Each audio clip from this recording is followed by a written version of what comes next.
लक्ष्मण की पत्नी उर्मिला की यह कथा आपने नहीं सुनी होगी। श्री रामायण को आज तक हमने अपने और इस समाज ने श्री राम की दृष्टिकोण से देखा।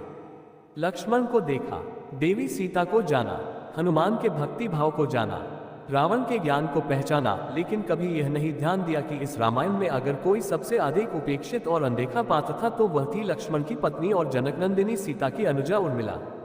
जब राम सीता वनवास को जाने लगे और बड़े आग्रह पर लक्ष्मण को भी साथ जाने की आज्ञा हुई तो पत्नी उर्मिला ने भी उनके साथ जाने का प्रस्ताव रखा, परंतु लक्ष्मण ने उन्हें ये कहकर मना कर दिया कि अयोध्या के राज्य को और माताओं को उनकी आवश्यकता है। असीम पतिव्रता थी उर्मिला के उस नवयौवन कंधों पर इतना बड़ा दायित्व डालकर लक्ष्मण चले गए। वह पल, वह जीवन सरिता जो कोई भी नववधु अपने पति के साथ गुजारती है, वह उर्मिला के नसीब में नहीं लिखी गई थी। पतिव्रता स्त्री ने जीवन के चंचल पड़ाव पर भी, अपने पति से दूर रहने पर भी लेशमात्र भी किसी और का ध्यान नहीं किया। यह उर्मिला का अखंड पतिव्रत धर्म था। यह उर्मिला की अवर्णित, अचर्चित, अघोषित महानता थी। उर्मिला के महान चरित्र, अखंड पतिव्रत, स्नेह और त्याग की चर्चा रामायण में अपेक्षित थी, पर वह हो न सका। सबसे विकट क्षणों में भी उर्मिला आंसू न बहा सकी, क्योंकि उनके पति लक्ष्मण ने उनसे एक और वचन लिया था कि वह कभी आंसू न बहाएंगी, क्योंकि अगर वह अपने डैक में डूबी रहेंगी तो परिजनों का ख्याल नहीं रख पाएंगी। यह कोई कल्पना कर सकता है कि अपने पति को 14 वर्षों के लिए अपने से दूर जाने देना और उसकी विदाई पर आंसू भी बहाना किसी नवविवाहिता के लिए कितना कष्टकारी हो सकता है।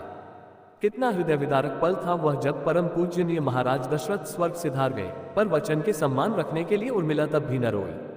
पति के लिए पिता को किया इनकार। महाराज जनक अपनी पुत्री को मायके अर्थात मिथिला ले जाना चाहते थे, ताकि माँ और सखियों के सानिध्य में उर्मिला का पति वियोग का दैख कुछ कम हो सके, परंतु उर्मिला ने मिथिला जाने से सादर इनकार कर दिया, ये कहते हुए कि अब पति के परिजनों के साथ रहना और दुख में उनका साथ न छोड़ना ही अब उसका धर्म है।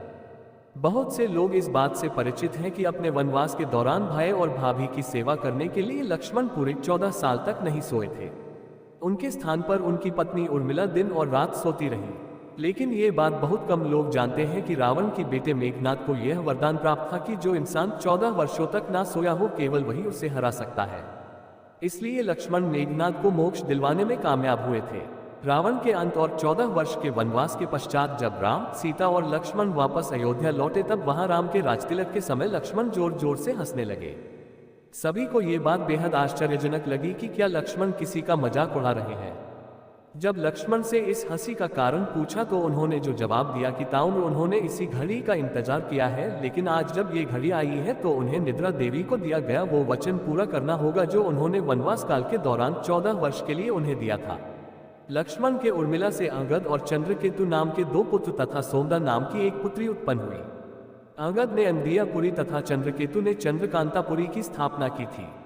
उर्मिला के पतिव्रत का बल, एक अन्य कथानुसार लक्ष्मण की विजय का मुख्य कारण उर्मिला का पतिव्रत था।